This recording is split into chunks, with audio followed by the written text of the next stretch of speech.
What is up? Welcome back to the SuperCoach Experience podcast. I'm your coach, Brandon Savage. I'm your host, Brandon Savage, the coach of the Xavier Turbos. Oh my God, I'm rattled because this week is the best week of the year, Magic Round. I'm so excited for Magic Round. I'm not attending this year, but I know someone who is, the coach of the Pretenders, Grant. How are you, Grant? Yeah, I'm good, mate. You've sent me up there to do the dirty work of the whole SC Experience team, which is pretty common for me anyway, so I should be okay, I reckon. You excited for Magic Round? Yep, we go every year. I love it up there. I'm looking forward to seeing some of you guys in the community this year. I'll try and do my rounds of the Caxton or at the ground, but yeah, it's I think the name says it all, right? It really is magic. Everyone leaves there feeling, their cup's full, and it's just a great weekend. There's sort of everyone's in a good mood, and you see so many sort of what we would think of as sort of rugby league celebrities and stuff just getting right amongst it. Yeah. And, I love that. I love that you lose the separation between sort of us and them, and that they're really genuinely good and normal people. It's really funny because it's like... When I went last year, it was like I couldn't think of anything more better to go to as a rugby league fan. It's like you think of all these festivals you go to and you have fun at these festivals, but it's like a festival for footy, and it's like two of your favourite things, getting on the piss and watching footy with fellow people who watch footy. It's so different as well because you're so used to hanging out with people who have such limited knowledge of the game, like general knowledge of the game, but you're around a bunch of people who just live and breathe the game. I think it's a ripper weekend, and it's only getting better and better each year. Excited. Yeah, I just hope that, look, at some point they'll probably take it somewhere else, and that might be the right call, but Brisbane just do it the right way, and you don't have to go anywhere. Like, I haven't been to Gather Round yet for the AFL. One day I probably wouldn't mind just seeing what it's all about, but from what I understand, the travel for the fans, it's a real challenge, and the fact that you can just go and sit at Suncorp for hours on end, and it's, the service is great. Everything about Suncorp is such a great footy stadium. They just put on a great show, and that's just the footy itself. Then you've got, hours and hours of everything else within a few hundred metres of the ground. It's just done the right way, and it would be a shame if it ever moves, but Brisbane certainly do a really good job. We're talking about our tipping point just before the show kicked off, and we're trying to think of things Magic Round related to put in. You did suggest how many alcoholic sausages you're going to drink. Yeah. I guess it's not being in tipping point, but what do you reckon your line is at the moment? If I'm being honest, I will probably cover 3 to 4 a game, I reckon, and that's 3 to 4. I think that's totally fair. About right. Yeah, they're bloody good, those things. I don't know. Good. They only introduced them a couple of years ago, but man, I tell you what, they make a killing off me and my mates. The purple one, they're like $20 a pop. That's the ones we were sitting at. Yeah, fruit tingles. Yeah, drink them in 2s usually. Yeah. Maybe 4s even. 2's a time saver for sure. Yeah, for sure. I remember. I think if I had to predict, if I was going, it'd probably be like 20. I reckon 20. Yeah, would be. You're a little smarter than I am. That's fair enough. I'm not. I'm not. Although more sensible, maybe. Although on the piss, you're pretty loose. Yeah. Yeah. Wow. Yeah, I like a good time. Yeah, for sure. All right, back to SuperCoach. Magic Round weekend. So, like, if you're doing well, Magic Round and SuperCoach is a good mix together. So, hopefully, we can get your side right for this week. How are you going? How'd you go on the weekend? I had a very good weekend. It didn't start so good. The Thursday game, I knew a lot of people that VC'd or straight captain Haas, which I thought was a bit brave at the time against a Dogs pack that was on fire, but turned into a really good play. Everyone owns him, so it's not a huge advantage, but it was. I was disappointed I didn't VC him because I didn't really have that many good options. I had Kiraz, which looked awful at full time, but I was absolutely certain that he was going to get that try assist. He did more than enough to warrant that. So Thursday game, wasn't great, but after that, 14:45, Drinky into the side, captain, Dill Lucas into the side, which wasn't amazing, but like he looked really good first game back from a hemi. I was happy with that. Just got my calls right last week. The only thing I did wrong was sit Hawes over Egan, but Egan came off clutching at his hand, wrist after about 49 minutes, and I mean, he was on 30, so it wasn't like, he was on track for a 50-ish score, 60-ish score. You can't be too mad about that. You can't prepare for injuries.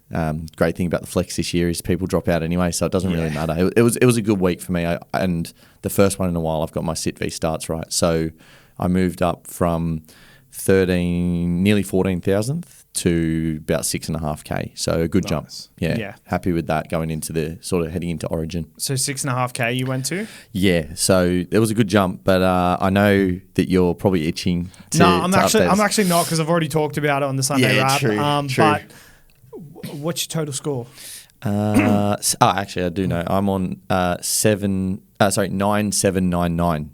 Right. So after all of a sudden, I'm 95 points behind you, which I'm stoked, to be honest. I scored 1553, had the VC on Teddy, and I pretty much didn't have a 5-8 this week, so I had a free loop. As soon as he went over for that second try at the end of the game, took him to over 100, I was like, I probably should loop this, because it was either, do I buy Drinky and just not have 5-8, or do I buy Munster and forego Drinky, even though Drinky has a really good matchup? So I decided to go with Drinky, sell Gutho.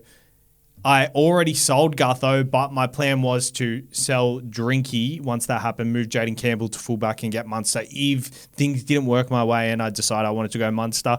But I'm glad I left it the way it was. I'm not very stoked with the 5-8 options that were available, so I'm happy that Dylan Brown is available this week, and I'm still not going to fix that issue with Jaden Campbell just yet. I just don't know where to go with it. Yeah. Had Drinky, had Olakau'atu and Garrick, who, it seems like not everyone has, which I felt like at one point in time they did. Yeah, everyone did the whole, Garrick's hit 800K. They've got a bye coming up in a few weeks. The draw's a little bit tough, and all those things are right. But for me, Garrick's just one of those guys you just can save trades throughout the year. Like, sure, he has done what people predicted. He's dropped down to 700K. But in that time, you've missed out on, I think it was a 79, then a 40 or so, and then a 98. Like, yeah, you've come out on top money-wise, but you've missed an average of it's like 73 or something he's averaged since everyone or the people that jumped off him. And that was a sort of after people had already jumped off him right before his 150 as well. There was another little crew there. So, I feel a bit sorry for those people, because they probably, I can see where they were thinking. Yeah, the thought process. But just he almost supersedes that, Garrick, for me. Just he's one of those guys that, because he's not Origin based, because he's got a number of factors going for him. I just think he's a guy that, even if he hit 900K, I wouldn't sell him and hope to pick him back up at 750 at some point. It would happen, but I'd rather take the 75-80 average in that period. There's not many doing it this year. It's a tough year. And also with matchups in particular at the moment, he had Panthers, he had Sharks. Given he didn't score that well against the Sharks, but I feel like no one is matchup proof. Except for you're a bit concerned about when players play the Dogs, but even on the weekend with the Broncos, we've seen there could be cracks there. Yep. If a team comes up hot against them. So I think you've really got to utilize that tool in SuperCoach Gold, which is what do these positions average against these sides? Which Hads pointed out to me last week. Shout out to Hads. I've been using them religiously. But today we're going to get into the team list wrap-up. We're going to go over 2RF options. With Olakau'atu out, Dylan Egan and Tom Kant really not... They're dying. They're dying in stocks. I think a lot of people are going to look towards some second rollers that we need to go do. So we'll go through some options, good and bad options, and then a couple of cheapies we'll go through. And then we'll do our tipping point and captains and trades. So let's go to the team list. Sorry, I've got a bit of croak in my throat, so I've got to stop and start. I can't just... There you go. I think if you, the more you talk about it, the more likely you are to I know, because I thought of it. I was the Sharks play the Eels on Friday, the 2nd of May, to kick off Magic Round. And the Sharks, Kale Iro is back. And yes, I said it correctly, KL Iro. That is not a mistake. He has chosen to go with his named that he there's a little spiel His here in the his NRL. father gave it to him. Look, he's not gone. It's not a copycat of the Indian batsman KL Rahul. He's gone off on his own bat. Apparently, his father. It's the initials of his dad, basically KL. So he will still be officially called Kale as he has been, but he wants to go by that as his name, and good on him. I respect that sort of family link that he's got there. Not really good for the canoe crew. It's already been done. Stocks. It's done now, though, isn't it? Like it's happened. You can't just you can't change history. So they say. No, you can't. You can't. His name has been Kale. It's now KL. He's 725k, and up until last week, the left edge centre for the Sharks have scored in every game. So he scored in every game. Hiroti scored in every game. And then on the weekend, he didn't score. So I'm very excited to see how he goes and see how fitness-wise he is. He is a lot of money, though. Renato Mulitalo on the wing. Trindle and Hines, they're sticking with it. I can't believe it. Billy Burns, 330k. Teague Wilton is out for 2 to 4 weeks, so we will talk about him later. And for the Parramatta Eels, they are pretty much 1 to 7 in the backline. Bailey Simonson is back. Charlie Guymer named on the edge. Kelma Tuolangi is out suspended. Sam Tuiviti keeps his spot on the bench. Riley Smith is starting once again. Second game, Roosters play Dolphins. Tedesco up the back. Nwanga Tuase keeps his spot. Cheapy option. Hugo Savala named at 7. Connor Watson at hooker. Navahu White. Not much else doing there. Their bench is Fiketti, Steve Butcher, and Docker Clay. For the Dolphins, also not much doing there. It feels like it's the theme of the night. Mark Nichols starts at 13, and Donahue, Stone, Lemuelu, Kerr on the bench. JMK's back. JMK is back. He's such a forgettable name. Well, I mean, I reckon he's a bloody good footballer. I'll tell you that much. But yeah, that just will be interesting. No Plath. Again. So he's got that 15, he's rolling average, he's got Origin to contend with. I know that he's a guy on my radar as a hooker through Origin if he's not named. But, Jeremy Marshall-King's another one. So I know every man their dog at the moment has no idea what to do at hooker, even the Watson owners, because, he's going to he's got Origin. He's got to buy next week. He's got the Dogs after that. He's got Origin. I would probably keep him through that period, but... Yeah. Then as it gets to Origin, he misses heaps of games. Yeah. So, what do we do? That'll be something that we cover, I'm sure, in the next couple of weeks. But it's just interesting to see all the hooker options. There's no one putting their hand up at the moment. It's literally just make do with what you got. That's what I'm doing. Me and Hads went over it last week, and we were just like, it's a wasteland. Even if you want to trade, you can't really do anything there. Well, I've been suggesting to people this week in the various groups, just... Don't trade, don't use a trade there right now. Even if you're a Watson owner and you're trying to prep in advance, I don't see a reason to trade there. I feel like that's a wasted trade until you absolutely have to trade there. I'm running Sanders Smith and Memezelos, and I'll run that until the cows come home because I don't know what else to do. Why would I do anything else? Those guys are doing okay, and there's nothing there that says, okay, this is the week for this guy. Yeah, 100%. And Sandon, for me, I played him for the first time on the weekend. Oh, thankfully. Nice. Thankfully, he was very good. But he's the type of player you play on matchup. You play him when the matchup's good, and then Mamazelis is the perfect person just to have there. Yep. When things aren't good. So Absolutely. You're not going to fall on a shit score. You're going to have 50s probably, but it's not too bad, especially given the position he's averaging at best, like Wade Egan 60 probably. Yep. So it's not really doom and gloom. Yep. You just want to target these big scores with the Sandons in there. But first game on Saturday, Dry Gray goes back to fullback. Latrell Mitchell is suspended once again. Bailey Henley-Harpe is on the wing. Ewan Aiken back to centre. Campbell Graham in centre. Jack Whiten, very popular purchase this week at 5'8". Dallas Duncan on the edge to fill in for Ewan Aitken. Mamazelos is named, even though he looked like he got a little bit injured on the weekend. Jai Arrow stays in the middle, and Lockie Hubner returns on the bench. For the Knights, Kalen Ponga at fullback. Cogger keeps halfback. Phoenix Crossland starts. Dylan Lucas, Kai Pispala there.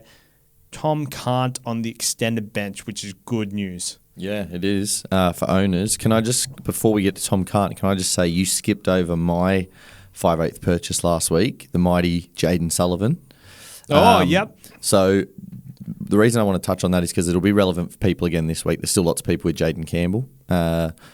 Maybe we'll do some sort of touching on that later in this, but no, this is the right time to do it. Old Bud Sullivan was. I spoke to you guys about this during the week. There was two reasons for it. One, he had a negative break even, and he looked like he was going to hold his spot for a couple of weeks at least, possibly 3. I thought maybe. From what I understand, Humphries has only started running, or is only starting to run this week. So I figured he would not be playing this weekend. He'd be at best 50-50 for the following weekend, and then probably comes back and then they'll juggle Gray, Latrell and Sullivan with Humphries. I don't think he'll survive that. He might. But realistically, I also pulled out 375k, and I think I said this earlier in the week. Last week, I was only going to do one trade. It was going to be Gilbert to Lucas, which didn't even end up netting any points anyway, but of course, Gilbert decided to have the game of the season. So become an immortal edge back rower. Yeah, no, it was great. It was great. No, but what Sullivan allowed me to do was get drink water in from Iongi. And so as much as Sullivan is probably, like I said, I'm not going to look back on that and be like, wow, what a great move that was. But the ability to enable other moves that are good, I think you've got to consider that as a Campbell owner. I think there's a few options this week to do that. You mentioned Whiten. We'll get to the young Dragons like in King Togia a bit later, but I don't really, I wouldn't be against people doing those sorts of moves this week, but you got to be aware of the risk of it as well. You got to make sure you're not someone who's max traded, max boosted, and you've got nothing left in the tank to kind of retrade from these guys in a few weeks if something goes wrong. Someone asked me a question on one of the Q&A podcasts the other week. What do you think are going to be the 4 reserves we have at the end of the year? Like, which reserves are locked in? Pretty much have fullback, halfback. The way the front rowers are going, you're probably going to have a front rower. That last one, it's probably going to be like another second rower, centre wing based on matchup. Yeah. The 5'8", the second 5'8" could be a wasteland. Yeah, absolutely. You just got to be careful. One of the big concern with doing moves like this, and that's the reason I went for Sullivan over, say, just straight nuffing the position, is if you got someone who gets a 1 week, like I got Munster as my other 5'8", if he gets a 1 week suspension or something like that, I have to take that risk of running it's a free VC loop, so I still get my AE, but it's just, it's not ideal, I suppose. So if you're someone who's willing to take that risk, go for it. Problem I've got at the moment is because my hooker position isn't great either. If I go, a weak hooker position and Munster misses a week, I kind of feel like it's a little bit bare bones just yet. Yeah. But in 3 or 4 weeks, it may be that you can run that, and if you got trades, you can just trade in and out of your 5/8 as needed. Yeah, 100%. I think just the options available at the moment, there are a lot of options around 500k. I think you are better off going just that bit cheaper, so it does enable you to do something that you really want to do, instead of getting the 500k guy who might score 5 points more, but you're spending 100k on that at the moment. And as I said, 5'8" positions, bit of a wasteland, and there's upside in someone like Sullivan.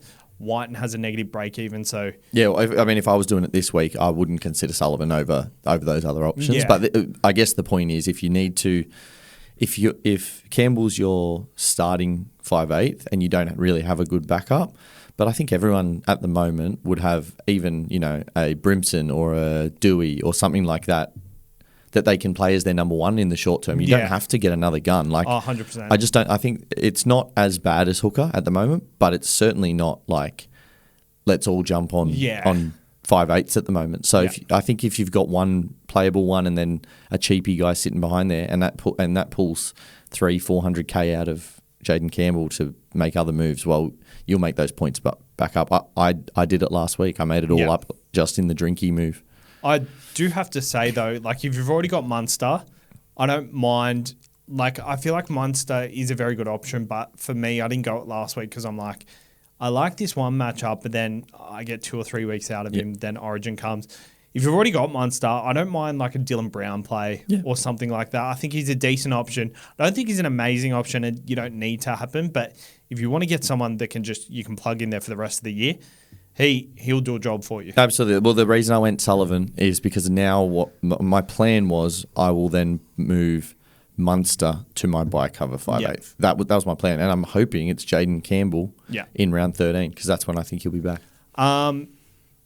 It's such a shame that Fletcher Sharp isn't available there. Yeah, isn't it? I mean, look, if they were able, I know that the game is probably now with flex and things like that. They've sort of added some more entertainment stuff, I would say. I mean, the whole game's entertainment, right? But I don't see an issue with with players who are genuinely in multiple positions having 3 positions, or opens a can of worms, or taking away the ones they're not playing. So for me this year, it doesn't look like Fletcher Sharp's going to play. If he does play anywhere else, it'll be fullback probably. That's my assumption. I get why they don't take it off so people do I. because like people's team structure, you can't just like buy someone the week they do it. Like if they did that, there should be a world where they're allowed to stay in the position where you have, but once you move them, you can't move them back. Yeah, that's fair. Yeah, look, they could allow all sorts of like mechanisms around it. It's just that there's probably too much involved. Well, there probably is. I don't know what how much work that is behind the scenes, and they do a good job. They do a pretty good job to run the game as well as they do. And adapt as well. So. Absolutely. So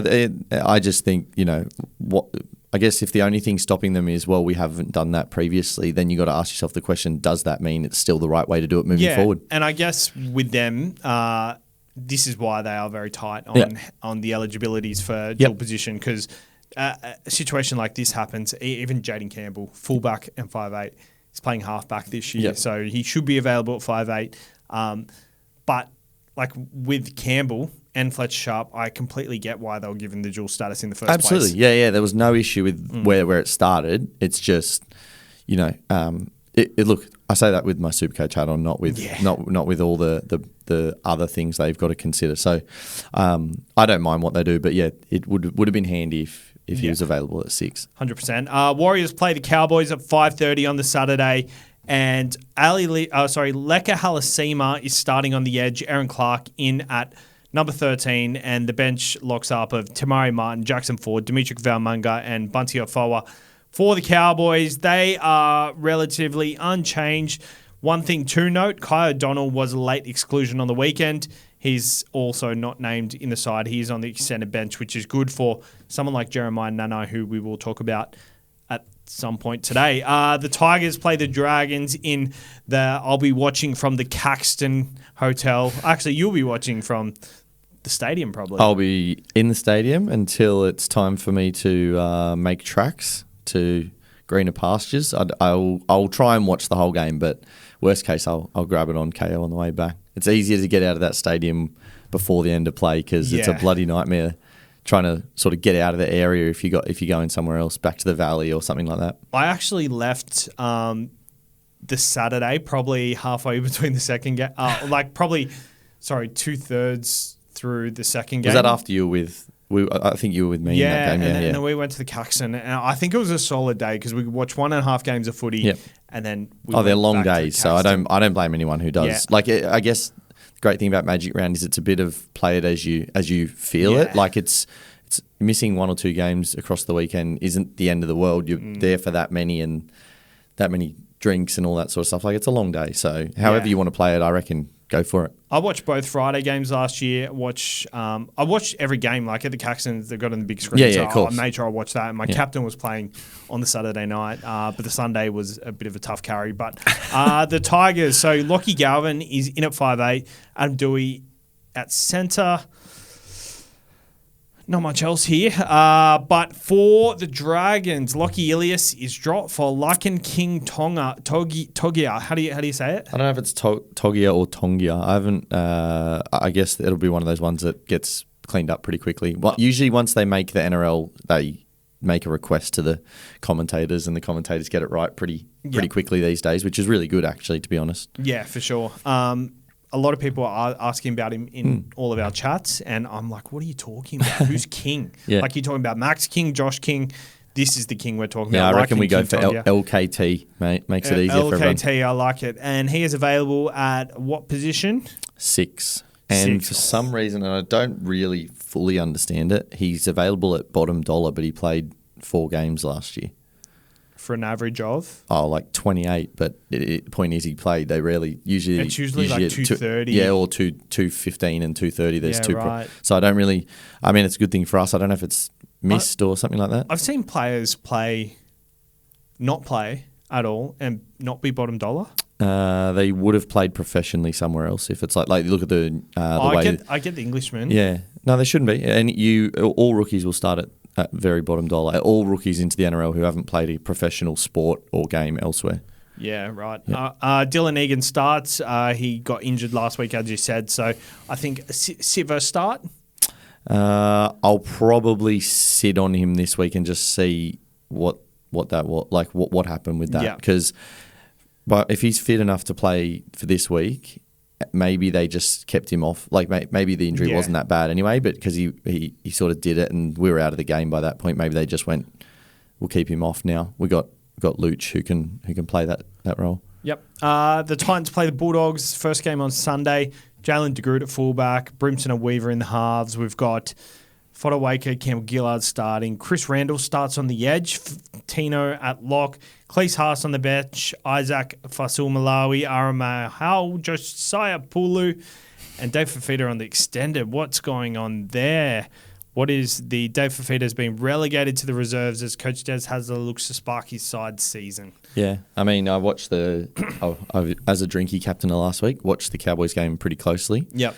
I thought Weaver tried really, really hard on Nanai on that edge, but he's actually pretty good positionally, which is usually it's the other way around. They can tackle, but they can't read plays. He actually read everything quite fine. He just got run over and run around a few times by Purdue and Nanai, but Fafita didn't help him at all on that edge. And Beau Fermor looked unreal on the other edge. I think it stood out that, that's meant to be probably behind Tino. He's meant to be your second best player and another rep forward. And I think it was something like 6, he missed 6 tackles, only made 16. He just, like the week before he looked so good, or the last week that he played, he looked so good. And then to dish that up, I guess Des just wants more from him. And he's a better player than that. So funny how I'm pretty sure the week before he went 128, we both talked about him and said, we're not going to touch him until we see something from him. Yeah, the week before we that. We saw something the next week, and then it's like, is this where the penny drops? But I think you need more of a sample size than 1 week sometimes, for sure. Well, we all know that he's a gun, right? If sure. he's on the field for 80 minutes, he's even if he's not playing well, he's a buy because he just accumulates points. But they must be asking something more of him because there's no way that he misses that side if he's playing even decent footy. Like Chris Randall's not an edge. He's not. And he is in Supercoach. Yeah, he plays. He's a middle, right? And a hooker, and he's not doing everything for him. He's basically their version of Aaron Clark at the moment. But he just, I don't know. You don't have he hasn't fallen off. He has the ability. There's got to be something more to it, but that's 100%. For Des to worry about, not us. And I guess Billy Slater is justified from last year because there was so much outrage. The Bulldogs, Connor Tracy at the back, Jacob Curaz keeps his spot. Matt Burton suspended, Josh Curran suspended, Sitili Tupanua suspended. So they're pretty weak this week, but looking at their side, still pretty full strength nearly. Like Kickout and Preston on the edges, Salmon at lock. Like they're not missing out on much. They've got Taff, Harry Hayes, Curtis Moran, and Kurt Mann on the bench. Pretty solid bench for them. Yeah, I mean, it feels like you can take. I mean, look, Burton and Kickout are pretty big losses when they're out, but it almost feels like you can just take anyone out of their side and they bring someone in. And you go, oh yeah, that's a great replacement for the Bulldogs. Like they're a Bulldogs player. You know what I mean? I nearly would have said they're 1-17 just based on looking at this. Yeah, it's seriously like that. And to be honest, I feel really sorry for the Titans because I would not want to be playing that Dogs side this week after sort of the way they capitulated last week. From what I understand, Cam Serraldo did a really good job of kind of sort of explaining to them that, hey, this is the first time we've been punched in the mouth this year. What are you going to do about it? We didn't completely bake them or anything, just knew they were just a long way off. Yeah. And from what I understand, he did a good job of that. And the players, I know the Broncos probably took their foot off the pedal a bit, but I thought the players responded well to it. And to me, I would not want to be playing them this week. That's a nightmare matchup. It's lucky they are playing the Titans on their behalf, but at the same time, the Titans forward pack is quite big, just like the Broncos are. So yeah, they won't miss them. And the Broncos showed how to play against the Bulldogs yesterday on the weekend. They showed that if you their Bulldogs line speed is so good, but it's outward line speed. And so when they would turn in Xavier Willison in particular underneath, he was getting one-on-one with Reid Marnie and other guys, and it really challenged the Dogs. It made them think, and they couldn't think on their feet quick enough. It was interesting. It'll be interesting to see. That's the pity about Dave Fafita being out, because he'd be the perfect guy to play a similar role. Willison, right? Turning under. But look, we'll see. But yeah, oh God, wouldn't want to be a Titans player this week. Just the wrong week to get the Bulldogs. And yeah. Well, one thing's for sure. I think Tino's in for massive minutes this week. Well, Panthers play the Broncos, 4:00 game on the Sunday. Dylan Edwards at fullback. Alamotti stays on the wing. Jenkins stays on the wing. Garner comes into centre for Casey McLean. Keeps his spot. I think without Casey McLean there's probably potentially a hold. I'm not sure how I read the Panthers this game, because they could really bounce back once again. And they do like playing at Suncorp. They do like playing the Broncos. And Nathan Cleary in particular does. He's definitely a consideration for me for captain. The bench, quite light. Trent Talau, Maverick Guy, Lindsay Smith, Isaiah Papali'i.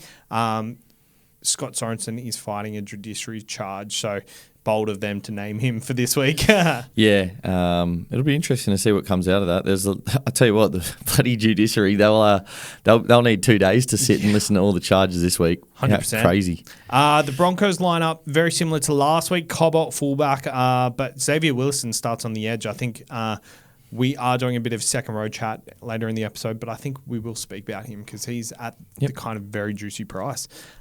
Anything else? Brendan Picora off the bench, 233K. I reckon he could play 80 minutes this game. It wouldn't shock me. Brendan Picora? Yeah, he could play. Let me finish first. He could play 80 minutes this game and get 19, and it would not shock me at all, because he could and go backwards in price. That's a fall from grace. Yeah. He does nothing out there. He makes Jack Gashevsky look busy. Yeah. Crazy. I nearly started with him this year. Yeah, me too. Don't get me wrong. I was very keen on him, actually. Thank Christ I didn't. I'll tell you that much. 100%. And the Melbourne play the Raiders as the last game of the round, and I'm actually very keen for this one. I think this is going to be a very good matchup. They usually kind of leave a bit of a sad matchup for the end, but I like how they've done this one, especially these two teams. The Raiders they've got a good record against the Storm, even down in Melbourne. So it'll be interesting. This will be. I reckon that could nearly be the game of the round. It could potentially. We've got Saul Falongo keeps his wing spot, but apart from that, Melbourne are very similar Supercoach-wise. Not much implications there, except Harry Grant's still out. And for the Raiders, very similar also. They're pretty much 1-17. One thing to note, Corey Horsburgh back up in minutes last week, 54 minutes, but just the work rate was still there. So I did consider selling him, and I think a lot of people have considered selling him. The work rate's still there. I think at least until Origin to see how that plays out. That's when we talk about it. Yep. No, you can just sit there for me. No dramas whatsoever right now. Oh, thank God, because I've got enough headaches this week. But speaking of headaches, what is your pickle of the week? Brought to you by Picklebet. Head over to picklebet.com.au. Use the code TURBO. Grant, what is your pickle of the week? My pickle of the week is to Derby or not to Derby. Ooh. That's my pickle of the week. I watched that game very closely. He looked unreal. Reminded me a lot of Xavier Coates. The way he moved, he's amazing in the air. Really, really good. The question is, does he do enough on the weeks where he doesn't score? Having a look at the money, he's going to make, even if he scores 35, he makes over 100K. I'm not someone who jumped on every one of Kant, Hiroti, every one of them. So I've got the option to do it this week. I think he's a good downgrade, but I don't know. What to expect out of him, and they've got a tough matchup this week. Yeah, so I've actually got some stuff down on him on Cheapy Watch. So negative 46 break even. His average was 35 prior to this. So you did say if he scores 35, still makes 100K. I actually predicted I think more. I think it's a bit more than that, but at the minimum, I think it's 120 or 130. So I think if he was 260K, for me, bit of a slam dunk just with that 130 in his average, but I think the risk there of him going 35 and 35 and then that 130 dropping out of the average, what if you've got bigger fish to fry in 2 weeks? Look, it would be genuinely a 2-week play. It's a proper, cash cow or short-term cash cow. You have to consider these things in the context of the week. We've been blessed most weeks with some cheapies, but the last 2 weeks haven't been as kind to everyone, and these are the periods where you probably need to take some risk on your cheapies because you can't. I think it's too early to nuff. Like I think it's too early to grab someone like a Kane Bradley as a dual nuff who might play in Origin or something like that.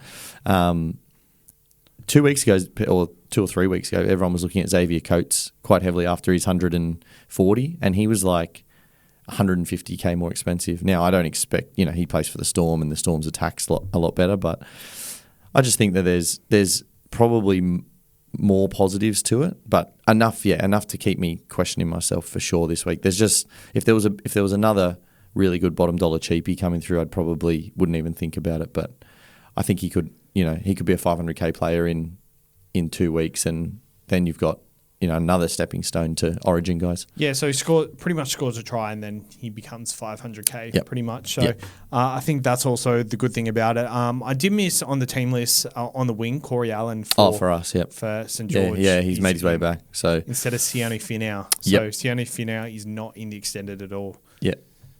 I got no mail on it. My assumption was Finau was he got caught out a few times. It was a tough matchup for him. Yeah, it's a tough matchup, right? But I think they need someone very solid on that left edge. Yeah, he just didn't.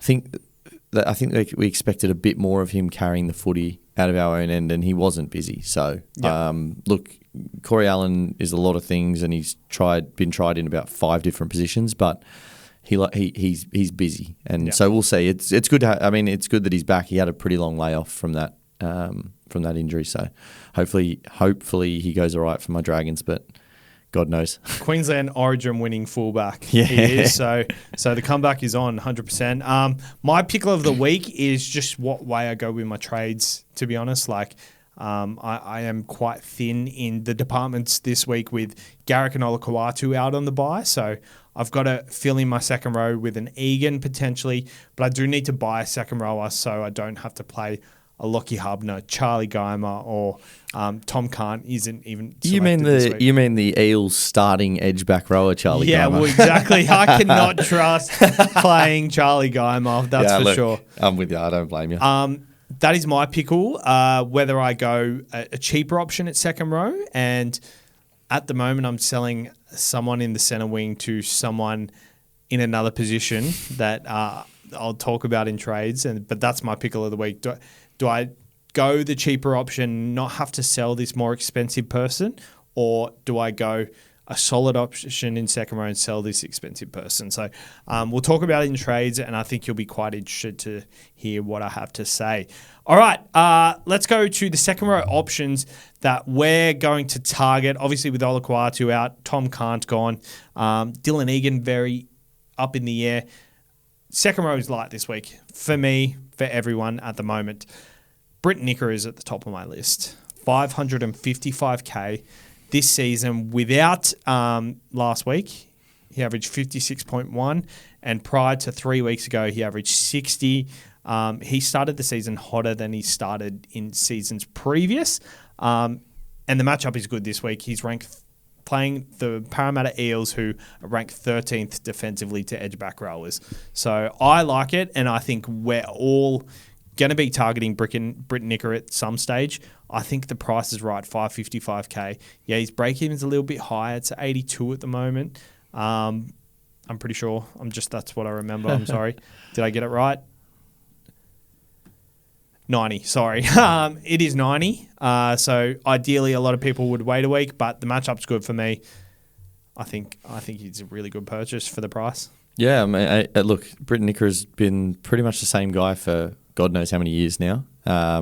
Try scorer, one of the great hole runners in the NRL. I actually really like watching him play. My My only concern that I would have with Nikora is that his base power is down by about 0.12 points per minute. Now, that doesn't sound like much, but for 80-minute players, works out to be 9.5 points a game in base power that he's sort of lost from this stage last year.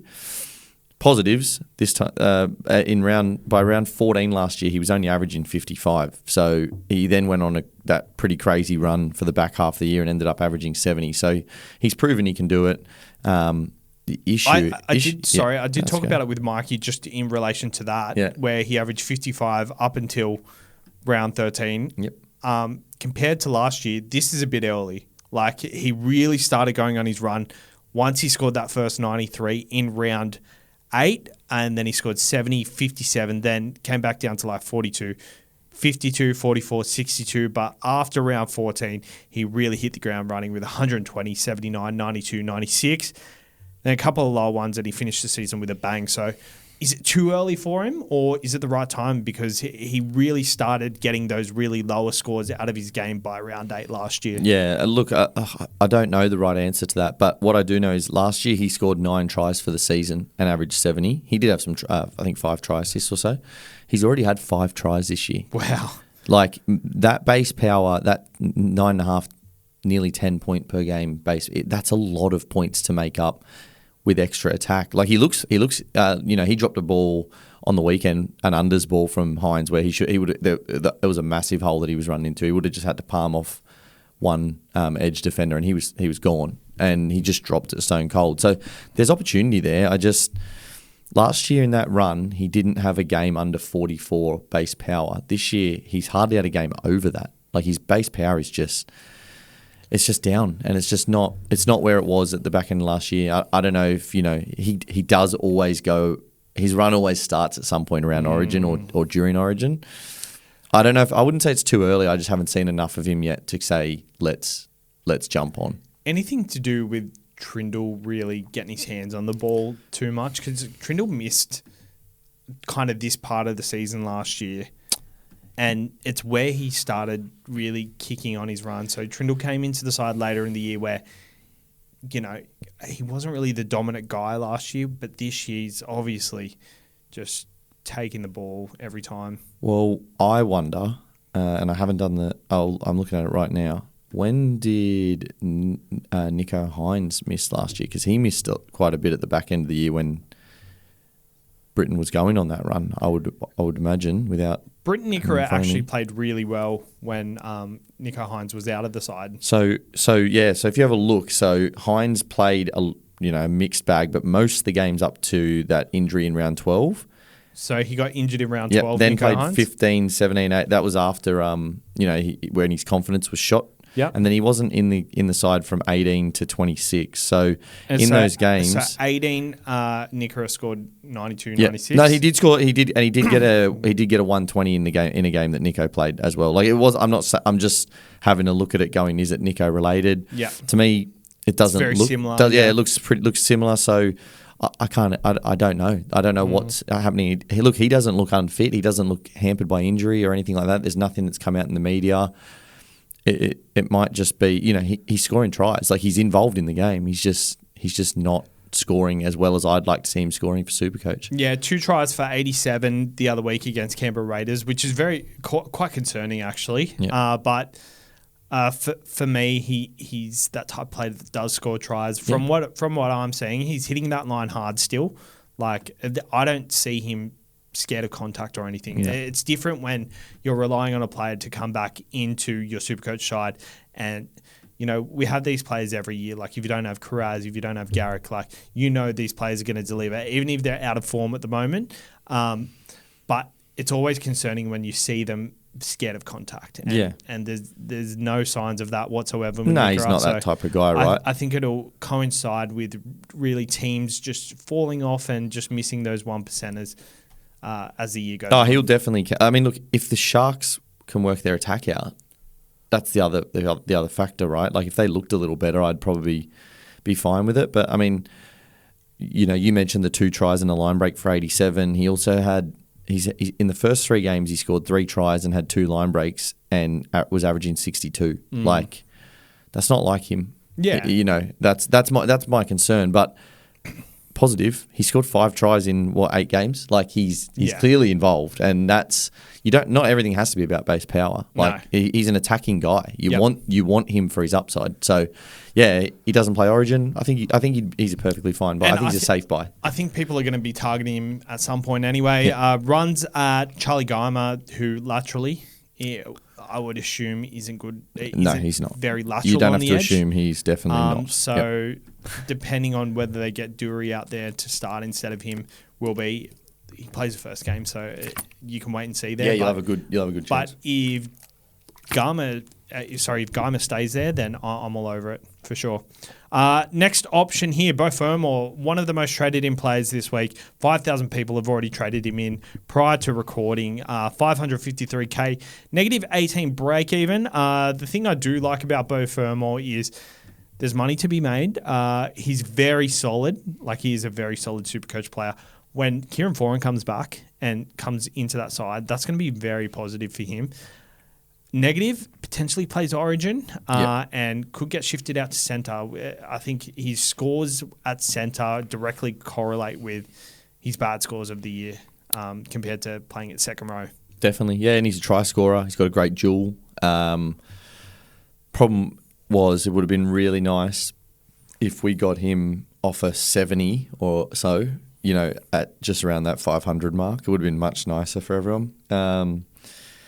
Base power's been really good when he's played on the edge, but yeah, he's the first guy shifted out. He doesn't do much wrong. Like you can't really. I don't think you can go wrong with him. Yeah. But because I do also believe that he's the type that'll probably, if he does play Origin, he'll probably back up from it, those sorts of things. But yeah, it's too many question marks for me right now. But what I would say is he's safe as houses. Like you know that he's going to make money. That 132 is in his rolling average for 2 weeks.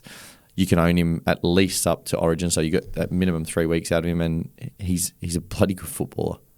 He's a footballer for sure. I like the duel. I think if you've got Lucas and him in your side, it's very handy. Yep. Or you've got one of them. I just found when I had Lucas in my side, things were so good. Yep. Like it was so handy. So I like having a player like him in my side, and he's the type of player that you love to watch. Like if he scores a 35, you kind of look at it and you're like, oh, damn, like it was so close for him because he just tried his ass off. So it's not like he'll score a 35 and you'll be like, he didn't go looking for the ball. Like, so that's what I like about my Supercoach players, them being involved, them being hungry. It's really nice at the moment that he's playing off Brimson, who's I know Weaver's doing a lot of the organising and kicking, but when they run the ball, they go in left. So he even if you just looked at it in the shorter term, like I think he's a really, really good buy. Yeah. The other positive is he's averaging nearly 60 in base power when he plays on the edge. Yeah. That's a flaw that you That's can... huge. Yeah, that's a flaw that you can really get around, 100%.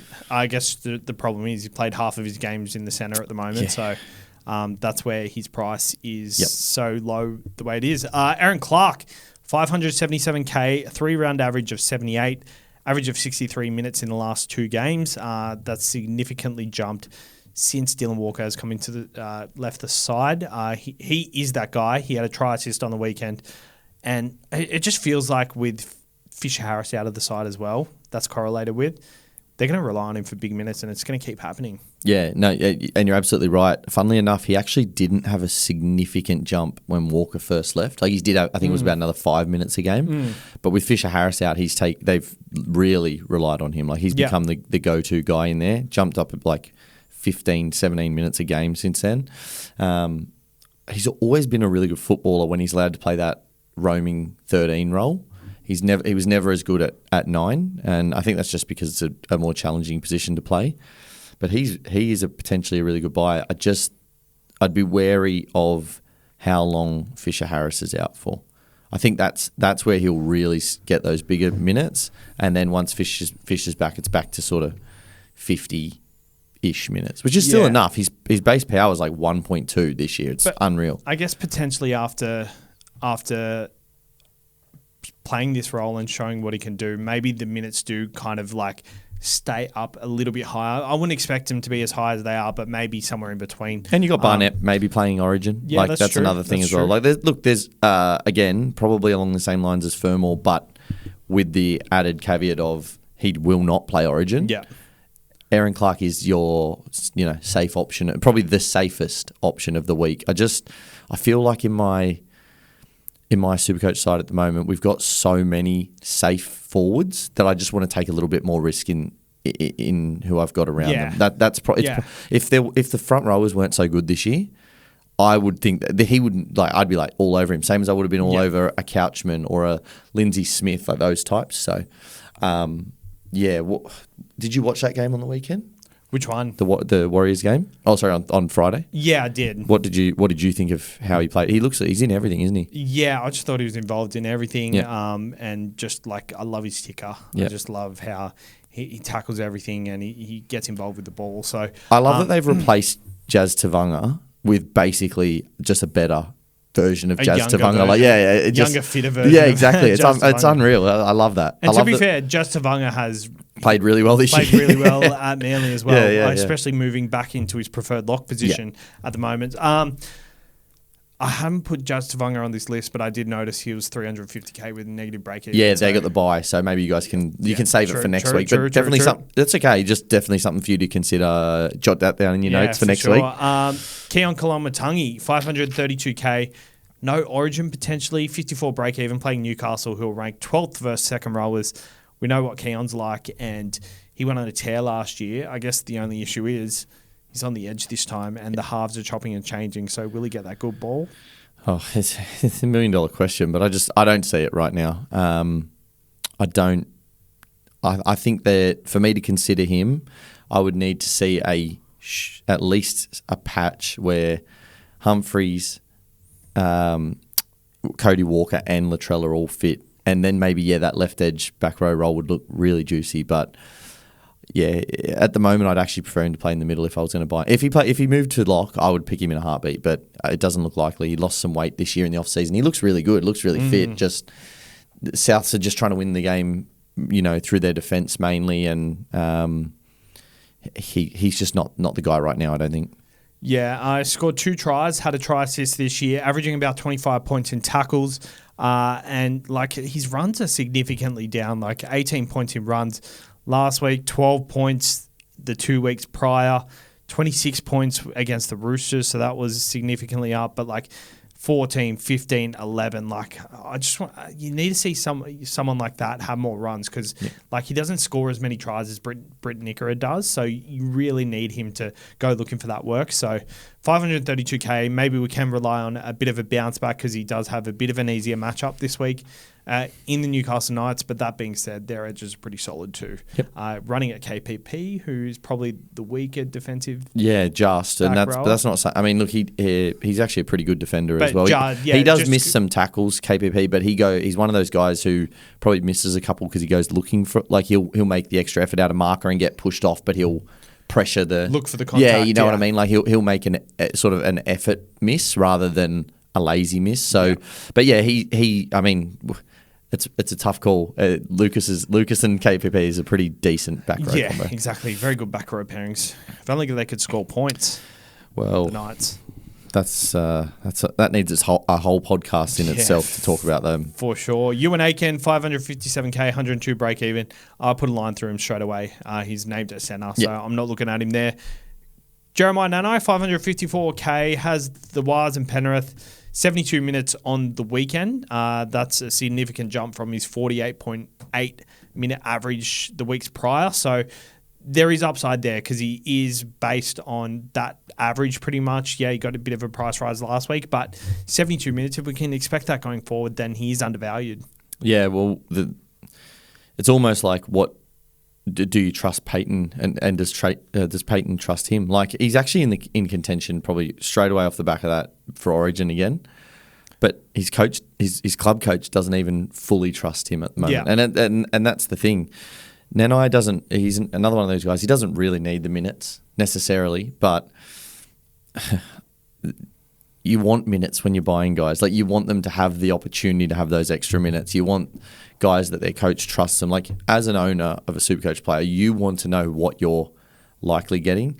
It wouldn't surprise me if he had a 55-minute game in the next 2, and the other one was 80, and the 55-minute he scored 100, and the 80-minute he scored 47. Like, Yeah.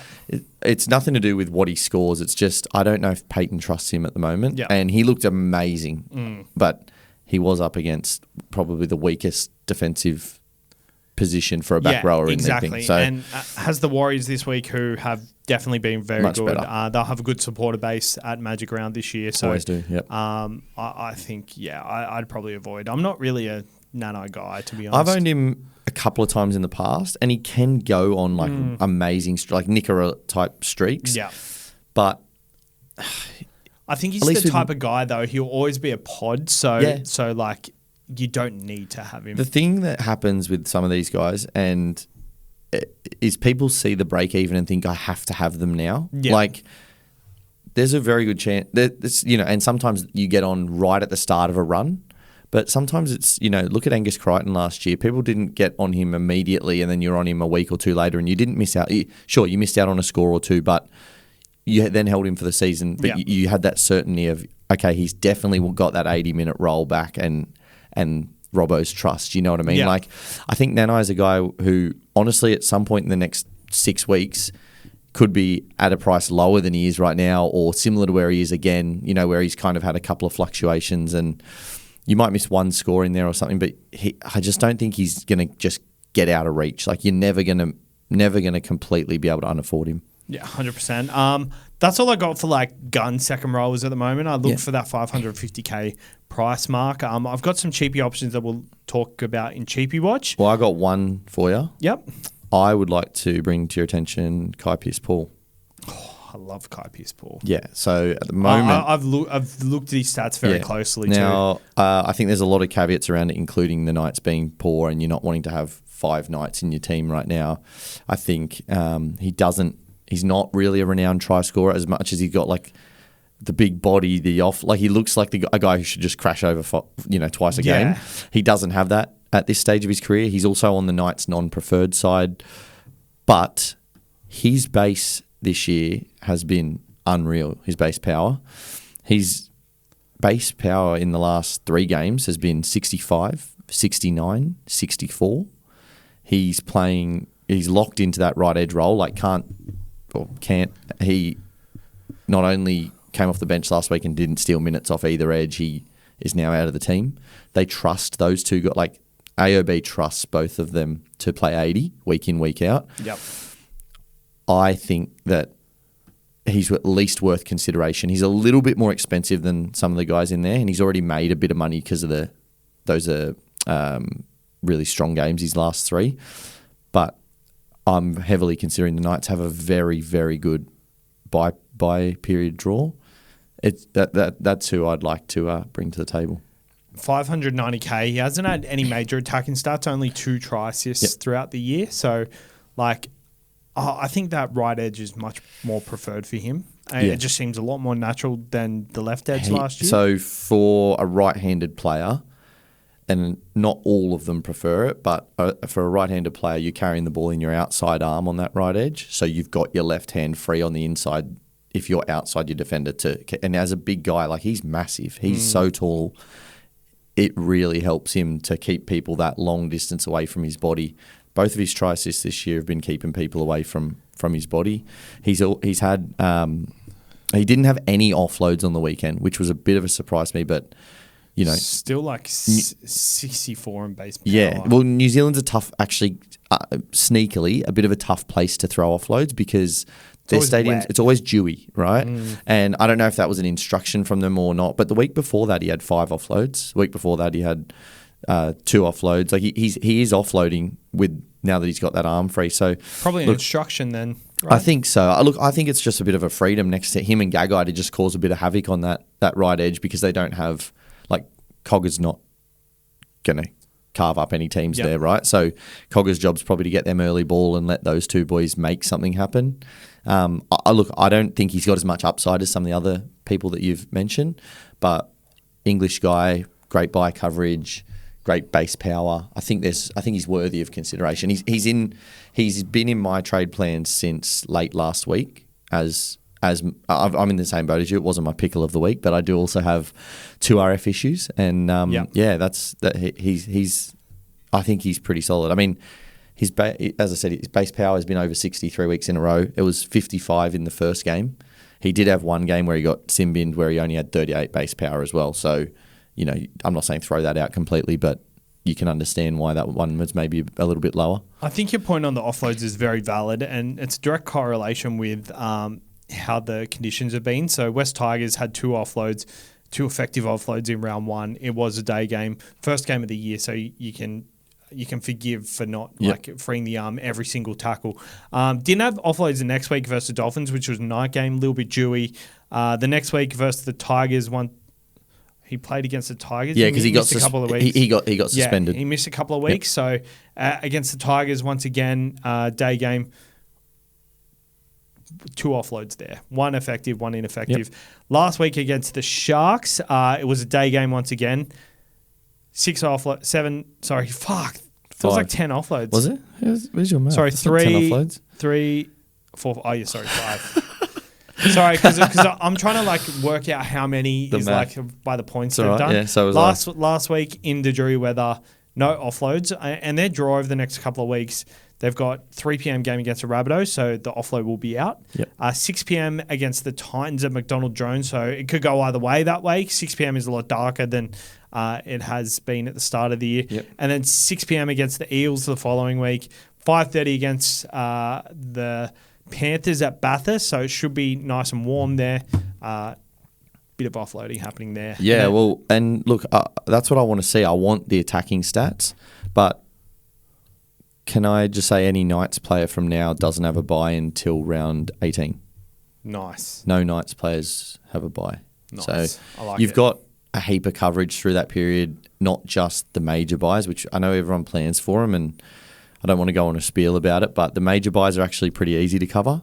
Yeah. You only get 13 scores. You can still pick 18 players, but you only get 13 scores. It's actually the minor buys, the weeks after the big buys that we all find a little bit more challenging. Yeah.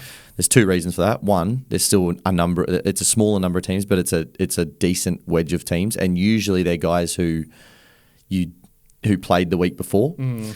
But secondly, your Origin guys don't always back up, and when you're relying on a number of Origin guys and some fringe guys to kind of, they're 50-50 to play or not. You've got to get 18. You get 17 scores that week. They're actually hard. It's much harder to cover, I find, than the major buys. Usually, one of the major buys is a little bit frustrating. A little bit tricky, but everyone's usually in the same boat. Yeah. The quality's never usually there. It's the minor buys that can really set you. You've got to be careful not to be caught out. And so, a guy like that who plays not just 12 and 15, but also 13 and 16. Those sorts of guys are worth their weight in gold. Righto. Cheapy Watch. I do want to continue the conversation here. We've got Hugo Savala, who is a massive Cheapy option this week. 233K in 80 minutes prior to last week. An average of 20.5. I don't like it at all, eh? Not for me. He has an interesting duel. Yeah. He probably has a shortish shelf life. I think Walker's due back in 4 or 5 weeks, but that's still enough to make some money. Yeah. I just don't think his game allows it. There's no desire to run. He's there purely for kicking and tackling and just not looking for tackles, just being there. Yeah, look, I'll tell you what, footy-wise, he's done his job since he came in. Oh, for sure, 100%. They look a much better side. They look a lot more assured defensively on that side. So credit to him as a young guy coming in and outplaying Chad Townsend, which doesn't seem to be hard this year. But poor Chaddy, he's a good fella. I like Chad Townsend. Yeah, I think he doesn't take himself too seriously. I like that. Yeah. But yeah, I can't. I'd honestly rather you picked up like Kane Bradley and his duel and just nuffed that position for now. And as someone with Charlie Geimer and Royce Hunt in my side, I think I'd want to avoid players like this. But that's one player I don't want to avoid at 337K, negative 21 break even, it's Billy Burns. Teague Wilton's out for 2 to 4 weeks. I need to wait and see how accurate that is and what the accuracy is, whether it is 2 or 4. But in 2023, when he had a good run of games at 80 minutes, he averaged 59.44. And that was playing for the Sharks. He always tends to do a job when he comes in for the Sharks. I think he's severely undervalued, and if he gets closer to 3 weeks, it could be very similar to how Tom Kahn and Dylan Egan have been.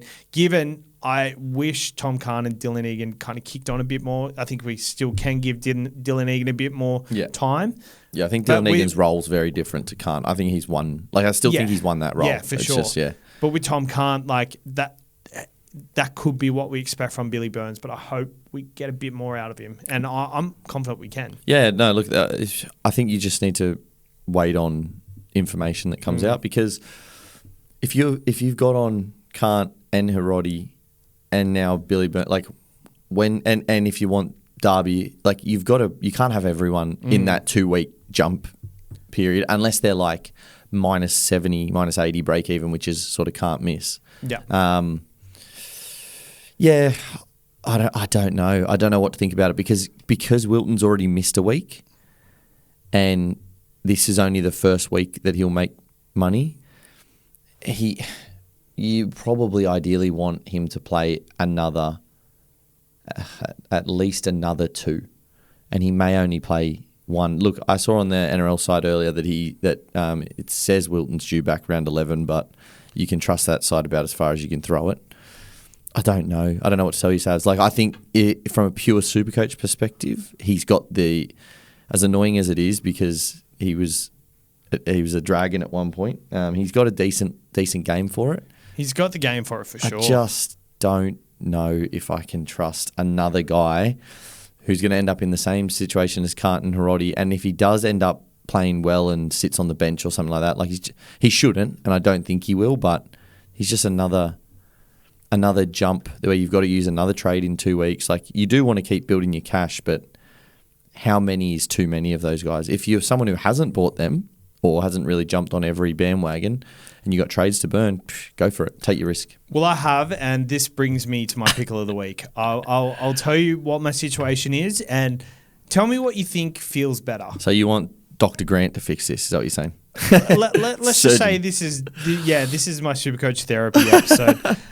So my original trade plans: Tom Kahn to Britt Nickera, but to fund that, sorry. Let me go again. Jackson Purdue to Kalen Ponga. Tom Kahn to Britt Nickera. In order to fund both of those trades, I need to sell Jackson Purdue, and I really want Ponga this week. There's no way I'm not getting Ponga this week. Well, I mean, that's not the issue. But in order to keep Purdue, I could potentially do a Tom Kahn to Billy Burns and then go Hiroti to Ponga. And then I feel like I get rid of Deadwood in Hiroti and Kant.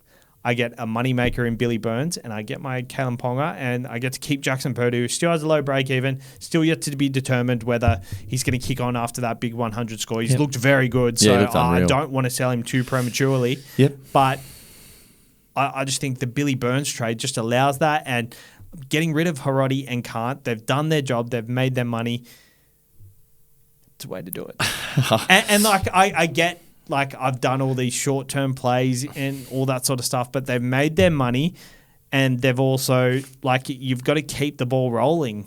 Yeah, that's it's what always. I think. I mean, it's always. I know you're out of boost, so it's always one gun, one cheapy, right? That's usually, unless it's like a crazy week where there's 2 amazing cheapies. Yeah. So I get it. I personally, I'd just rather get Darby. Like, I think he's a better. I think he's safer. I know Braden Burns was in that spot and is due to come back, but the way Darby played on the weekend, I think he's won that spot hands down. He was unreal. Maybe it's the same level of risk, to be honest, and he's a bit cheaper. I don't like Darby. That's fair. That's why. Like, I guess he's the type of player, like, he's probably more likely to score a try and have that cash generation just keep going. Like, we've seen Jackson Purdue, like, he's looked amazing over the last 2 weeks, but, like, if he comes back and averages what he did in the first 2 weeks after the last 2 weeks, then we're all of a sudden he's the biggest sell in a couple of weeks. So for centre wings, it's such a roller coaster, and you just need to get them on that sort of run of games. Whereas these second rowers, you kind of know what you're going to get from them. Yeah. Like Billy Burns, probably 500k max. Well, I think he's going to probably average 45 to 50. That's sort of where his base power historically has been when he plays 80. I don't know if he's going to, hopefully the NRL physio can help a brother out this week. And I don't see him. I think Teague will be back, and I'm worried that you get 1 week out of Billy Burns. But I already spoke about getting Jaden Sullivan last week, and it wasn't a trade that I'm proud of or going to write home about. But it got me to what I needed, and it was my best way to do that. So you're going to have to do Purdue and Kant. Yeah. Okay. Well, I mean, you can easily. But that also fixes two issues this week. Like, I need a second rower to play, and I'd be happy to play Billy Burns or Britt Nickera, and I want Kalen Ponga. So it fixes two issues doing either of them trades.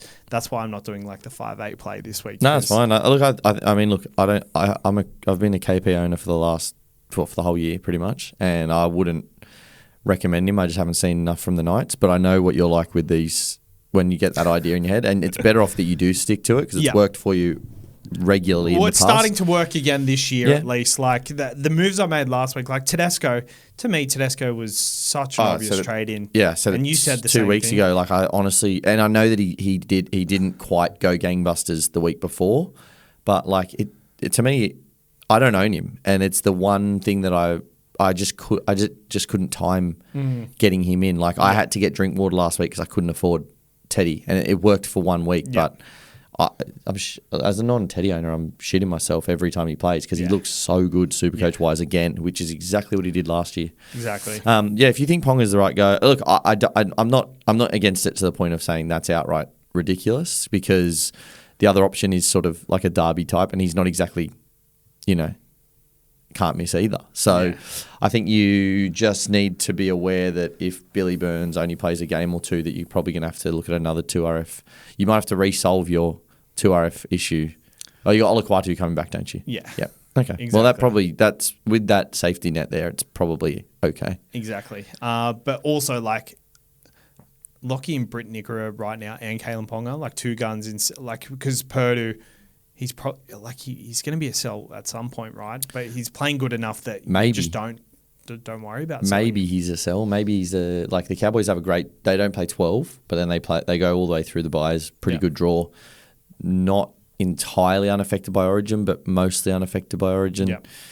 He looks like that left centre spot has traditionally been a really good spot to be on. Now he doesn't goal kick like Holmes, and his base power is only like 40 a game. So if he does not score for a game, you'll know about it because he'll probably only get 35 or 40. But 40's not too bad. No, it's not bad. But I mean, at 650k, which he'll probably be next week, give or take. Yep.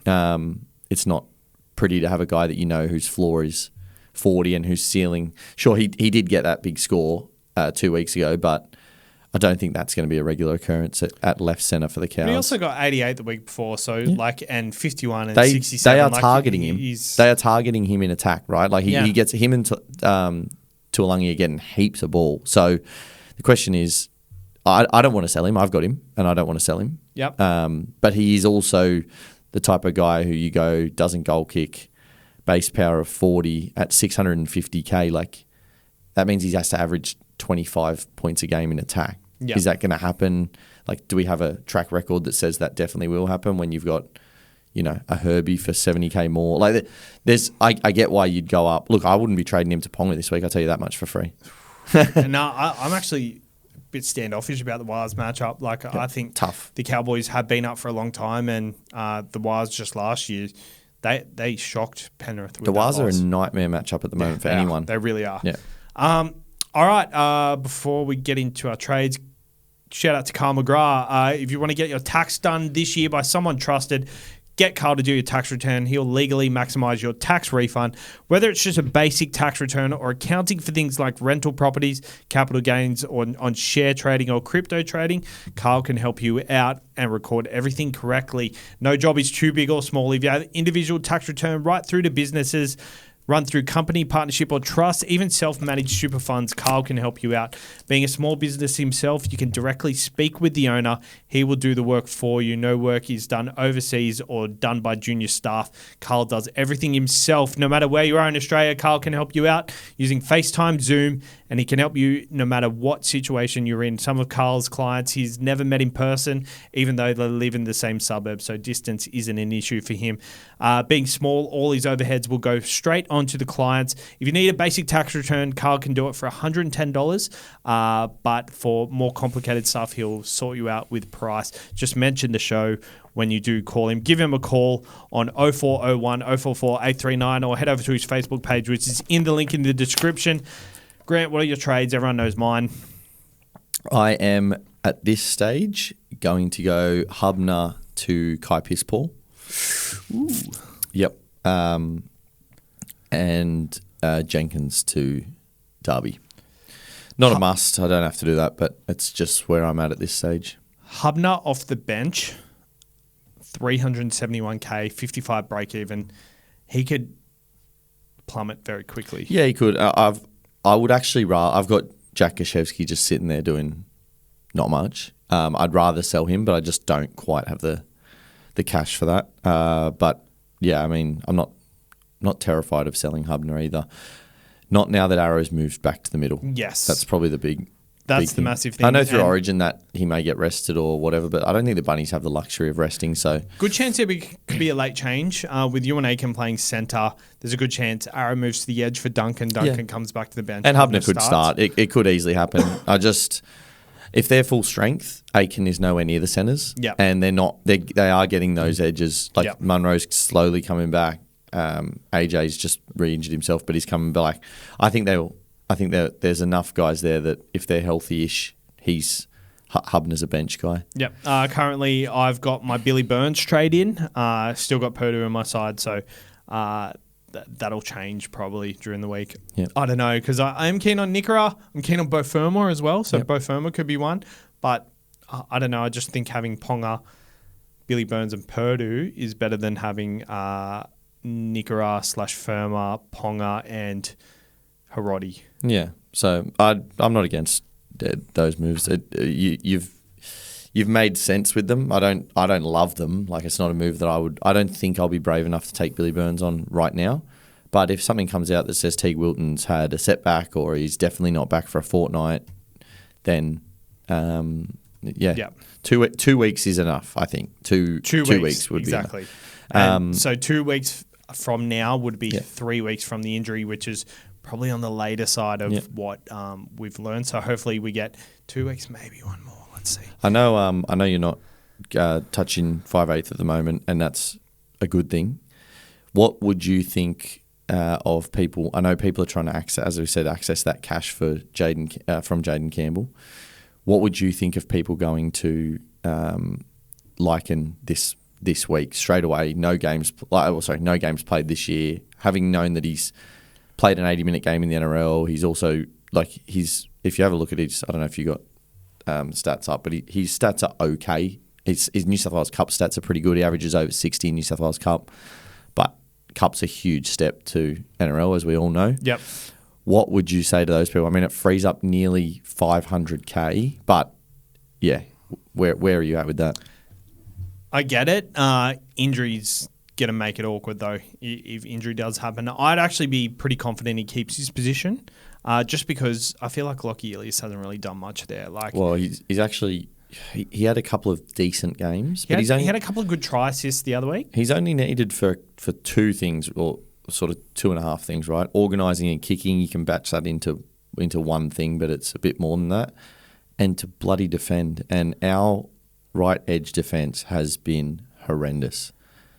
I actually think even his kicking, it's been pretty average. No, it has. That's what I'm saying. None of those things have been where it's kind of like Chad Townsend and Hugo Savala. That's exactly where it could be, right? Like Chad Townsend was meant to be the experienced guy coming in and doing it, and Hugo Savala just nailed the simple thing. Yep. Lockie Ilias, like when he kicks the ball, he kicks it 10 metres shorter than it needs to go. I don't know if you've noticed, but teams like the centre would drop back as well. Because it's so short. Well, no, when it's the last tackle, they'll have like they'll go down his side. The other side will have it'll be 4-on-4. But even the center drops back because he knows that Lockie Ilias is just going to kick the ball. He's never going to run it. Never going to look eyes up. Yeah. There's always that overlap there. It shits me. And also another thing that shits me about the NRL sometimes, when players are caught inside their 20, they're off a bad set, why isn't anyone going for a 20-40? Depends on the game situation, but yeah, you're right. Look, it's almost as bad as people who have a sin bin and take the two in situations where it's just not warranted whatsoever. Yeah, they're up by 14. Someone on the other side goes to the sin bin and they take the 2. Just ridiculous. I actually think it's worse when a team is down. They get someone in the sin bin and they're chasing points. And they take the 2. The 2 just doesn't make sense. You're wasting time. Yeah. And I think it's not even the points and the waste of time. It's the not being in the possession. So you're being put back into their try line. Yeah. They can just stick it out for 10 minutes and keep you down that end potentially. Yeah. There's no guarantee you're going to get to the other end. It's much harder than anyway. So back to SuperCoach LKT. Well, back to LKT. Oh, yeah, LKT. What would you say to Jaden Campbell owners this week? I'd say just hold it out. There's no need to do it. You probably, unless you really need to get a 5.8 in, which I probably don't think you do. There's a lot of these cheapies who are maxing out. I wouldn't hold my breath on Jenkins. I know you're only making 50K from Jenkins to Derby, but at least you're generating cash. I'd hold Toya, but Harodi, Khan, Egan. There's a lot of these guys, Hubner, who can be sold. Yeah. And I think they're the priorities. Start upgrading elsewhere. Just wait till it becomes more apparent because if he gets 250s in a row and his third game is negative 25 break even, then 100%. I'm going to go for it. Yeah. But it's going to be a very hard thing to do to have a 198k player sitting there if he gets injured and doesn't play the rest of the year. So I've got probably 2 thoughts on it. One, anyone remember Tom Duffy?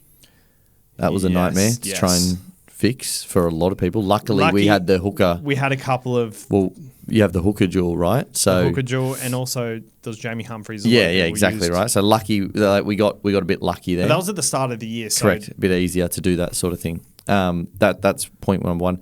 Point number 2, would it be fair to say that right now there's not someone jumping out that 500k that you can get out of Jaden Campbell is an absolute must buy? Even Teddy, who's probably I'd say number 1 player in SuperCoach right now, I think that's fair to say, has a good matchup this weekend and then goes buy Dogs. Is Tedesco a must buy this week? I don't think he is. I think you've already doing well too. Yeah, and I think you've already missed the pain of Teddy beating you up last week. So would it be fair to say the additional that 500k is also not quite? There's not quite some way that you must spend it right now. I think that's another a point as well. That's very 2 true. weeks, a week or 2 ago, if this happened, I would have said, and like I did last week, I honestly thought that Drinky was. I mean, other people would have said the same thing about Tedesco and they would have been right as well. But I thought Drinky or Tedesco, if you couldn't get to Tedesco, it was Drinky.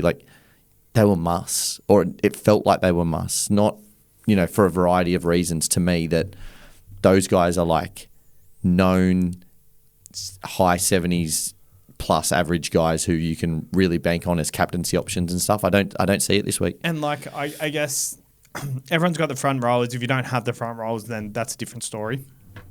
But there's a world where you could trade Jaden Campbell to this guy, upgrade Tom Kant and Lockie Hubner to Eli Katoa and Angus Crichton or something like that. Yep. I think that they're really good trades and I'd jump at that decision doing that. There's a world where you can do it, but I think I guess my other point is at the moment, is it I know that we always want to jump on have the new shiny toy, those big guns.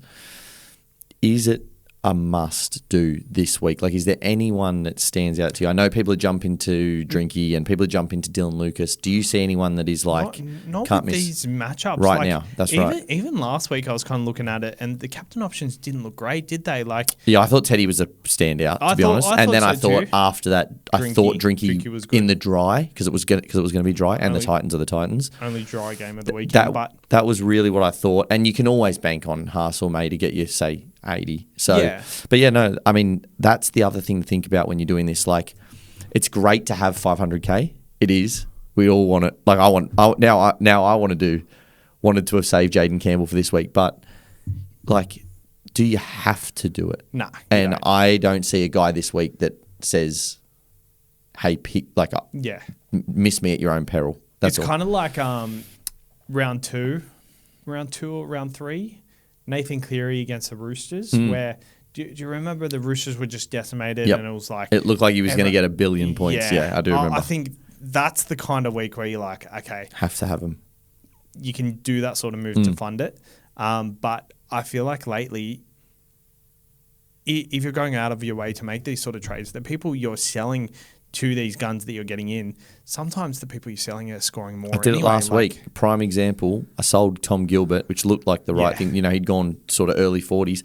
Plath's out. He plays quite a bit through the middle, and he outscored Dylan Lucas. Like that, you know, that's how it works, and you feel better about your side. Right? I know it was still the right idea, right? But if you're looking at a move like that this week, where you go, oh, I'm going to sit.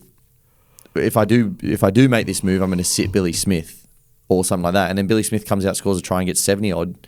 You've jumped onto this guy early.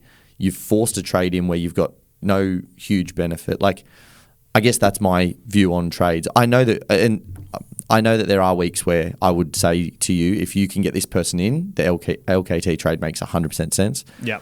My recommendation to people is at least use this week to watch him. Just get in. Make maybe a bit of a more boring move, or get in some other cheapies or something like that. And then next week, you could still probably target the same guys. You can still probably make almost the same trades, and you can get him in with a game under his belt where you know how the Dragons played, you know what he looked like, you know whether Flano was happy with it. Like, you just got more information, more data to make your decision. That's why I wanted to ask you the question and kind of get to that point. Yeah, and I guess like the 5'8" position is not really... desirable anyway. That's why I don't think that's why I'm not worried about, like, if you're bringing him in, it's got nothing to do with, like, I was talking earlier about, you know, or what happens if you have a 1 week injury or whatever, but I wouldn't be that worried. He's at least playing. Like, he might come in, score 30 and it drops out in your flex. I'd love to see, like, I'm all for it next week. Yeah. Like, after we just see. one more week. Yeah, we just need to see a week. I agree. And that, I know that's going to be a question that people will ask, so that's just one I wanted to cover in here. People have asked it. There you that's go. why. Tipping point. KL Ero, because of the name change, so it's very significant. Robert Derby, Jacob Karaz, Bo Fermor, and Simbins. Do we change Jacob Karaz, or you like Jacob Karaz as captain option? I like Jacob Karaz. I mean, we all saw what happened. Robert Derby scored 3 on that wing last week. True. Titans. Well, Karaz is currently my captain at the moment, so I probably should leave it there. All right, KL Ero against the Parramatta Eels. Start at 50. I reckon I'm going to say that he's going to score, so I'm going to say I'll go over 70. You going to take that? Okay. You can tell everyone that. You don't have to. I like the nod, though. For those listening on audio only, Sabsy's nodding. And you might have heard some typing. I'm just typing to... I got to type these because last year I didn't do the results and I had to listen back every week. Hads let us down last week. Oh, he told me he felt bad about it. He did say that, so I owe the boys. Well, that means I'm pretty sure we're 4-all or something like that. Not sure. I didn't track where you were. You would have said it last week. It's on the slide. So Hold on, let me just get it up. So last week he had Tedesco under 97. Looking good for a while, to be honest. Yeah. I had Billy Smith over 47. That was just because he pushed me up. Yep. I was trying to go under. I did Herbie over 85. Herbie got under 85. With a try. Crazy. And I did Karaz under 77, which he got. Still got that try assist updated. And I did Drinky over 84. Nice. So the score was 3-4 prior to this week. So it is 4-all. Okay. So I've gone Kale Ero under 70. Robert Derby, I'll start at 22. You should have said the magic number, mate. 35. 30. Are you going to say 35? I'll go say 35. I'll go under 35. Okay. I'm happy with that because I'm pretty confident in that. Karaz, 77. Because that was the line last week. Yeah, I think the Dogs come out and play good footy. I'll go over 80. I'll go over 92. I will go under 92. But I don't think he will. Yeah, it's just tough. a big number to bet over. It's a big number to for a non-fullback. Yeah, even with Teddy and Drinky last week, just like over 84, over 97, you don't know what they're going to dish up sometimes. Yeah, those are probably about fair lines, without the benefit of hindsight. Yeah, for sure.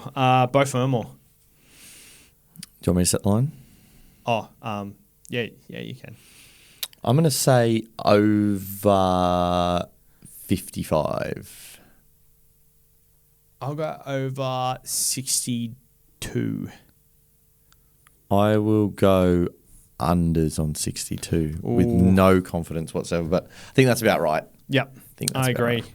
Gets a dog, so yeah. Preston. Tell you what, there's some really good back row matchups. So, funnily enough, on the back row week, there's some great matchups this week. I thought it was a good week to bring it up, to be honest, because we haven't really talked about it. We've neglected it. We've boosted our centre wings, our fullbacks. We've boosted every other position. The second row has been neglected because we've had some good cheapies too, to be honest. Simids. So there was 18 last week. Yeah, they've come out and said there'll be less. Yeah. Far out. I'm going to say no more than 8. So you're setting the line at 8? Well, would you say more than 8? I think it's going to be less. Okay, well then that's a problem. I can't just say that then. So, okay, I think lower than 6. Oh no, we learnt this lesson last time. We need to do halves, so 6.5. Yeah, you said under 6.5, did you? Yeah, under 6.5. So you're doing it in reverse. We're going downwards. All right, I'll take over 5.5 if you. Over 5.5. Okay. You've done it in reverse, so you've confused everyone now. Okay. I'll go over 6.5. Okay. No, I'll take unders on that. Okay, so you'll go over 5.5. Yeah. So I'm gonna go under 5.5. Yeah. Okay, I'll go over 6.5. Yeah, I'll take unders on that. Yeah, okay. That was so confusing. Yeah, well, you did it in reverse for some reason. Can we have this? We can't do it on tipping point because it'll be a even number. They've come out and said they won't go back for anything that isn't a send off. Would you say? I reckon there'll be a send off this weekend. Do you think that's likely? And I think Satili Tupanua should have been sent off last weekend. Oh, 100% agree. That was horrible. Yeah. I know he... the knee? leg? Yeah. He got that wrong completely. That 100%. And even afterwards, they sim-binned... Was it Josh Curran? No, it was... Was it Montoya? It was Montoya. And it was for repeated foul play. But it's just because it was a dead set square up. I feel like they felt guilty about knew it, and then it happened again. And unlucky Montoya, better for the Dogs, I guess, because I suppose they had a winger go off. But it's tough to cover. But yeah, no, look, I just don't worry about Tim. I think there'll be a send off this Magic round, and I think there will be. I think it'll come from. Yeah, that's fair. How about not add it to there? No, instead of sim bins, send offs. Well, you can just play yes or no on send-offs if you want. We just went through a whole rigmarole, so everyone's just had to listen to us crap on about Simeons. Okay, let's do send-off. So you think there'll be one? I think there'll be a send-off, yeah. And I think where it'll stem from is the instruction not to go back for anything that isn't a send-off. I think they'll go back. I think the bunker will kind of review something that's borderline. And they'll need to stop the game and then they'll need to... Like, it'll almost be like a... pressured into the send-off. That's the feeling that I have. And I hate saying that because as a Dragons fan, we had a horrible... not horrible. It was completely fair. A horrible send-off against Melbourne at Magic Round quite a while ago where... Pappenhausen got absolutely filled in and it was the right call. Yeah. That was on the round when everyone was getting sim-binned. And we went into halftime, I think, down 6-4. Yep. And I think we lost like 46 to 4. But we played 20 minutes with 12 and we were so game and the Storm was so good at the time. And I remember sitting there with one of my mates, one of my really good mates, Matty, who's a Dragons fan. He just looked at me at halftime and said, "We're fucked from here." It was just, I just got a feeling that some poor team's going to get done this week. I remember that Magic round. Timmy had one of his biggest weeks of SuperCoach. That was the year he won. Yeah, it was. Nico Hines come in and scored 180 against the Dragons. Yep. And he had Nico Hines and Cleary 220. Yeah, 220. Tommy was a very popular captain option that week of 100. I remember every score from. Yeah, no, I did captain him that week. That was the week that I've told you that story about when we had when for some reason on Sportsbet, Tom Trbojevic was that was the right odds, $1.60 to score against Brisbane on the Friday night. And Brisbane were bad. Brisbane were not good, and he was $1.60, but on Q-Tab, because we were sitting in one of the pubs up there, and we were doing a bit of a sort of punters club that we do, $5, or everyone chips in and then you bet $5 on each race. Yeah. And I was at the terminal and I was like, I wonder what Tommy's paying on their tab terminal, because the Q tab's different to New South Wales. And $2.25, and all of us just pulled like whatever money we were willing to bet on it and had him any time. And he strolled up on the inside of a Jason Saab line break in about it wasn't long in, like less than 15 minutes. And all these poor Broncos fans around us, we're just going nuts, beer flying everywhere. I felt so bad after I felt so good that Tommy scored for us. I think we turned I think it was maybe like $3,000 we pulled or something like that. Yeah. Far out. Yeah, wasn't it like your specialty bet every year? But that's where it stemmed from. So that's the start of that. Because for some reason, I don't know what it is, but I felt like Manly played the Broncos like 3 years in a row or something like that. It was, I don't know if that was like a game for some reason, but they had like an agreement with the stadium. Or something. It was that was a crazy. I remember that distinctly. That's exactly how it happened, and the whole weekend it was just every good player was like every relevant SuperCoach player was going massive. It was that was the 2021 season, right? Yeah. That was the start of it all. Timmy scored 1780 or something. That's crazy. I scored 1653. Yeah, I think I scored 16 something because crazy. I think. I didn't have Nico, but I think I had pretty much everyone else. I didn't have Nico. I captain Cleary, though. That's massive. Yeah. Yeah. All right. We got to do captains in hour 36. Jesus Christ, Grant. That's come okay. on. We can do that easy. Captains. My captains. Karaz VC is Teddy. Actually, sorry. My VC, it's changed. So it was Karaz, but it's Teddy and Ponga. It's really hard to for those playing at home. It's really hard to VC Karaz this week because there's only 4 teams that play after the Dogs. Mm-hmm. So your potential people that you want to drop, it's actually really hard unless you've got someone that that I kind of don't have on in my the team. bye like a Manly. No, it's easy to bring Garrick in or Olakau'atu in, that's fine. You can play a Jenkins and drop Jenkins. Yeah, but that's what I mean. You can drop Haas. You'd have to. Yeah, exactly. Great. You can drop Corey Horsburgh. You can drop Pappenhausen, Munster. Tom Starling is probably a good one. Yeah, it depends on who you back up hooker, because hooker's a hard spot to cover. Yep. So that just for those playing at home this week. Kiraz is a tough VC. So if you're gonna big balls it, I think he's got to be your C. But yeah, I'm leaning towards at this point VCing someone very early on in the round that I'm not that fussed about, and I might captain a forward this week. Yeah, probably. No, I'm not captain of forward. I don't have Tedesco. I would happily VC or see him. He would be my number one option this week again. 100%. I want something on Ponga. Yeah, well, because the Rabbitohs average 13th against fullbacks. That's fine. I've VC'd him twice in the last 4 weeks for a total of 70 points. So he's not getting the VC from me until he might even get the C for me. 3 p.m. on Saturday. You are a braver man than I am. I have cricket presentation this week. So I'll be sitting at the ground, and if I see that he's on there, I'll cheer for him for you. Yep. But I will not be surprised if that's one of the braver calls I've seen this year. I just haven't seen enough from them to do anything. But you know what? If anyone can pull someone out of a slump, it's you captaining them. So. All right, that'll do for the episode. Thank you for coming, Grant. No dramas. And we'll catch you later. Yep. Good luck with your SuperCoach. Good luck with your Magic round. Thanks.